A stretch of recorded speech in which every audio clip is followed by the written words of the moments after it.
उन्हीं की ही नीड है। उन्हीं के बिना ही हमने देखा कि वेलफेयर वर्क्स की स्पीड जो बहुत कम हो गई है, या एक हौसला जो लोगों का टूटा है जो इंसानियत को निभाना चाहते थे, आने वाले टाइम में उसी की ही नीड है। अदरवाइज़ तो बढ़ते कलयुग में कोई और है नहीं आई थिंक संभालने वाला।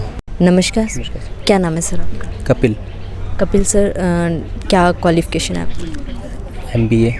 करंटली क्या कर रहे हो सर आप? करंटली मैं बिज़नेस कर रहा हूँ, स्टॉक एक्सचेंज। डेरा सच्चा सौदा संस्था के बारे में क्या जानते हो सर?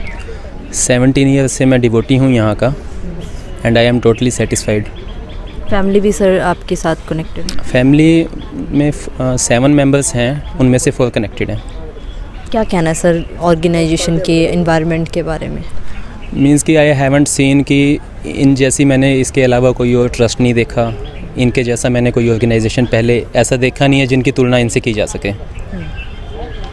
सर लेकिन एलिगेशंस तो बहुत सारे लगाए जा रहे हैं ऑर्गेनाइजेशन के ऊपर, क्या कहना है आपका? एलिगेशंस अच्छी चीज़ों पर लगते आए हैं हमेशा से ही, जैसा हम आज तो नहीं पहले से ही हम सुनते आ रहे हैं कि सिख गुरु साहिबान भी हुए, उन पर भी कोई कमी नहीं छोड़ी गई एलिगेशंस लगाने में। ना ही मीन्स कि कोई जितनी भी अच्छी चीज़ें दुनिया में आई हैं तो गलत चीज़ों ने उनके अगेंस्ट प्रोपेगेंडा किए ही किए हैं। And I think it is totally planned and one day all things will be okay. गुरु जी के ऊपर क्यों सर? एक छोटा कोई पर्सन है तो उसके अगेंस्ट छोटे छोटे एलिगेशंस होते हैं। जब आप बड़े हो जाते हैं तो हमें पता है कि इन्होंने जितने भी वेलफेयर वर्क्स किए हैं उनके अकॉर्डिंग वो वेलफेयर वर्क्स जिन भी लोगों के अगेंस्ट जाते थे वो सभी लोग जो कि काउंट ही नहीं किए जा सकते इतनी क्वांटिटी में हैं, तो वो सब लोग उनके सभी मीन्स की ग्रुप्स जो हैं वो ऑटोमेटिकली इनके अगेंस्ट होते चले गए।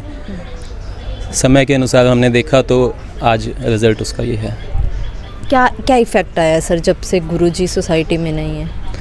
आई थिंक जो उनको फॉलो करने वाले लोग थे वो तो कनेक्टेड तो उनसे हैं, बट एक लीडिंग जो उनसे मिलती थी, एक डायरेक्शन मिलती थी हमें कि टाइम टू टाइम हमें क्या क्या ऐसे मीन्स की स्टेप्स उठाने हैं वेलफेयर के, वो प्रॉपरली शायद उसकी स्पीड में कुछ कमी है।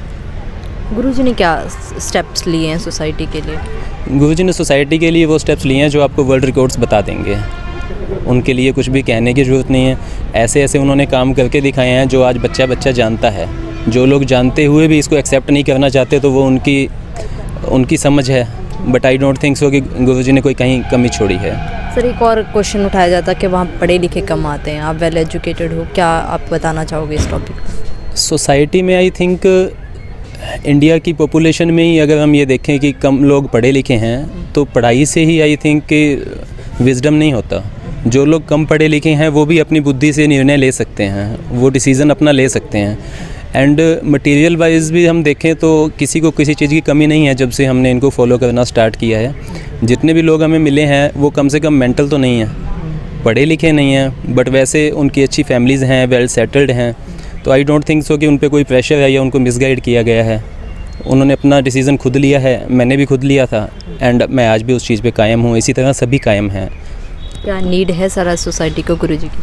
उन्हीं की ही नीड है। उन्हीं के बिना ही हमने देखा कि वेलफेयर वर्क्स की स्पीड जो बहुत कम हो गई है, या एक हौसला जो लोगों का टूटा है जो इंसानियत को निभाना चाहते थे, आने वाले टाइम में उसी की ही नीड है। अदरवाइज़ तो बढ़ते कलयुग में कोई और है नहीं आई थिंक संभालने वाला।